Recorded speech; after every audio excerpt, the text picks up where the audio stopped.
एक बूढ़ी खातून ने radio station phone किया कि वो कई दिनों से भूखी है, सूखी रोटी और पानी पर गुजारा कर रही है, और कहा कि अल्लाह की राह में उसे कुछ खाने के लिए दिया जाए।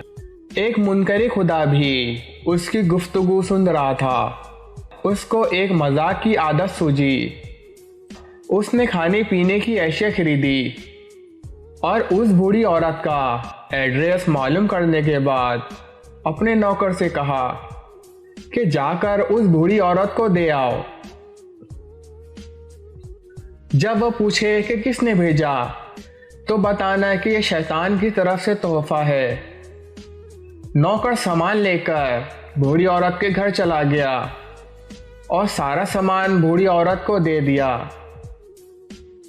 वो बूढ़ी औरत इतना ज़्यादा खाने का सामान देखकर बहुत खुश हुई और जल्दी जल्दी सामान को घर के कोने में रखने लगी। ऐसे में नौकर ने पूछा, क्या आप मालूम नहीं करना चाहेंगी कि ये सामान किसने भेजा?